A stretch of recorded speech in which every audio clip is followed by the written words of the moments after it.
ഈ അടുത്തിടെയായി നിരവധി കലാകാരന്മാരാണ് നമ്മെ വിട്ടുപോകുന്നത്. നിരവധി പേരുടെ മരണവാർത്തകളും അപകട വാർത്തകളുമാണ് നമ്മൾ ദിനംപ്രതി കേട്ടുകൊണ്ടിരിക്കുന്നത്. കണ്ണൂരിനെ നടുക്കിക്കൊണ്ട് പ്രശസ്ത മാപ്പിളപ്പാട്ട് കലാകാരൻ്റെ അപകട മരണം. ഇരിട്ടി മട്ടന്നൂർ റോഡിൽ പുന്നാട് കാറുകൾ കൂട്ടിയിടിച്ചുണ്ടായ അപകടത്തിലാണ് കലാലോകത്ത് ഏറെ ശ്രദ്ധേയനായ യുവാവിൻ്റെ ദാരുണാന്ത്യം സംഭവിച്ചിരിക്കുന്നത്. പ്രശസ്ത മാപ്പിളപ്പാട്ട് കലാകാരനായ ഉളിയിൽ സ്വദേശിയായ ഫൈജാസ് ആണ് അന്തരിച്ചത്. ഇരു കാറിലെയും യാത്രക്കാർക്ക് പരിക്കേറ്റിട്ടുണ്ട്. ശനിയാഴ്ച രാത്രി 12 മണിയോടെ പുന്നാട് ടൗണിന് സമീപമാണ് അപകടം സംഭവിച്ചിരിക്കുന്നത്.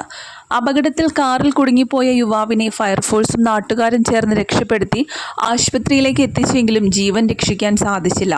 അപകടത്തെ തുടർന്ന് സംസ്ഥാന പാതയിൽ 1 മണിക്കൂറോളം ഗതാഗതം മുടങ്ങുകയും ചെയ്തു. ഇടിയുടെ ആഘാതത്തിൽ ഇരു കാറുകളുടെയും മുൻഭാഗം തകർന്നിട്ടുണ്ട്. ഫൈജാസ് സഞ്ചരിച്ച ആൾട്ടോ കാറും എതിരെ വന്ന ഹോണ്ട കാറുമാണ് കൂട്ടിയിടിച്ചത്. നാട്ടുകാരും ഇരിട്ടി പോലീസും ഫയർഫോഴ്സും രക്ഷാപ്രവർത്തനം നടത്തി.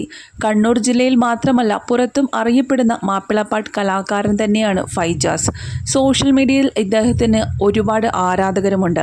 സംഭവത്തിൽ ഇരിട്ടി പോലീസ് കേസെടുത്ത് അന്വേഷണം. മാപ്പിളപ്പാട്ട് ഗായകനായ ഫൈജാസിന് 38 വയസ്സായിരുന്നു പ്രായം. ഗായകൻ ഫൈജാസിന് കണ്ണൂരിൽ മാത്രമല്ല നിരവധി ആരാധകരുണ്ട് ഇന്ന് സോഷ്യൽ മീഡിയയിലടക്കം. നിരവധി മാപ്പിള പാട്ടുകളും ആൽബം സോങ്ങുകളും ഇദ്ദേഹം പാടിയിട്ടുണ്ട്. ഫൈജാസിന്റെ മരണവാർത്തയറിഞ്ഞ് നിരവധി പേരാണ് അദ്ദേഹത്തിന് ആദരാഞ്ജലികൾ അർപ്പിച്ചത്. ഈ വാർത്തയറിഞ്ഞ് ഇത് വിശ്വസിക്കാൻ സാധിക്കുന്നില്ലെന്നും അത്രമേൽ പ്രിയപ്പെട്ടതായിരുന്നു ഞങ്ങളുടെ ഫൈജാസ് എന്നും ഇങ്ങനെ തുടങ്ങി നിരവധി കമൻസുകളാണ് ഫൈജാസിന്റെ സോഷ്യൽ മീഡിയ പേജിലെ കമൻസുകളായി വന്നുകൊണ്ടിരിക്കുന്നത്. നിരവധി ആരാധകരാണ് ഫൈജാസിന് ആദരാഞ്ജലികൾ സോഷ്യൽ മീഡിയയിൽ അർപ്പിച്ചത്. 2 ദിവസങ്ങൾക്ക് മുമ്പായിരുന്നു വ്ളോഗറും ഇൻഫ്ലുവൻസറുമായ ജുനൈദ് അപകടത്തിൽ മരണപ്പെട്ടത്. ജുനൈദിൻ്റേത് ബൈക്ക് അപകടമായിരുന്നു. ഈ റമദാൻ മാസത്തിൽ 2 പ്രിയ സുഹൃത്തുക്കളാണ് കലാരംഗത്ത് നിന്നും നമ്മെ വിട്ടുപിരിഞ്ഞതെന്ന് ആരാധകർ വിഷമത്തോടെ കുറിച്ചിരിക്കുന്നത്.